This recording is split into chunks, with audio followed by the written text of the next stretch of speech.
ഇപ്പോൾ parliamentary party നേതാവ് SP Deepak കൂടി നമുക്കൊപ്പം ചേരുന്നുണ്ട്. ഈ ദീപക്, ഈ സുഗതന്റെ അയാളെ അയോഗ്യനാക്കുമെന്ന സാഹചര്യങ്ങൾ അടക്കം നിലനിൽക്കുമ്പോഴാണ് ഇത്തരത്തിലൊരു തിരിച്ചടി നേരിടുന്നത്. അതായത് ഈ ഗുണ്ടാ നേതാവിനെ സംരക്ഷിക്കാനുള്ള നീക്കം തകൃതിയായി കോർപ്പറേഷനിൽ നടക്കുന്ന സാഹചര്യം കൂടി നമ്മൾ നോക്കേണ്ടതുണ്ട്. എന്തൊക്കെയാണ് പങ്കുവെക്കാനുള്ളത്? അല്ല, സ്വാഭാവികമായിട്ട് ഇന്നിപ്പോ കോടതി വധശ്രമ കേസിന് ജാമ്യം നിഷേധിച്ചു. അതുപോലെ തന്നെ പോലീസിന് നേരെ ഇദ്ദേഹം നടത്തിയിട്ടുള്ള അക്രമ പ്രവർത്തനങ്ങൾക്കും കേസ് പോലീസ് രജിസ്റ്റർ ചെയ്തിരുന്ന അതിനും ഈ ജാമ്യം നിഷേധിച്ചിരിക്കുകയാണ് ചെയ്യുന്നത്. അതുപോലെ ഇനി വേറെയും 10-14 കേസുകൾ ഇദ്ദേഹം പ്രതിയായിട്ടുള്ള കേസുകൾ കോടതിയിൽ നിലനിൽക്കുകയാണ്.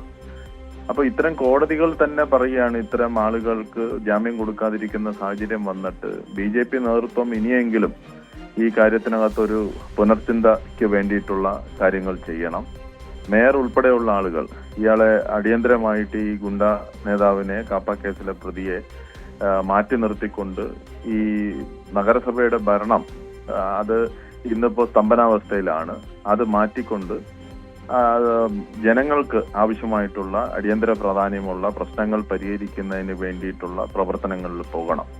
അതല്ലാതെ ജനാധിപത്യ വിരുദ്ധവും നിയമവിരുദ്ധവുമായിട്ടുള്ള പ്രവർത്തനങ്ങൾ നഗരസഭയിൽ കേന്ദ്രീകരിച്ച് ചെയ്യുന്ന മേയറുടെ ഈ നടപടി അവസാനിപ്പിക്കാൻ വേണ്ടിയിട്ട് തയ്യാറാകണമെന്നും അവിടെ ഒരു ജനാധിപത്യപരമായി പ്രവർത്തിക്കുന്ന രൂപത്തിൽ ഈ സുഗതനെ മാറ്റി നിർത്തിക്കൊണ്ട് മുന്നോട്ട് പോകണമെന്നുള്ളതാണ് ഈ അവസരത്തിൽ പറയാനുള്ളത്. കഴിഞ്ഞ 10 ദിവസം കൊണ്ട് ഈ LDFന്റെ നേതൃത്വത്തിൽ കോർപ്പറേഷന്റെ മുന്നിൽ ജനാധിപത്യപരമായിട്ടുള്ള വളരെ ശക്തമായിട്ടുള്ള സമരം നടന്നുകൊണ്ടിരിക്കുകയാണ്.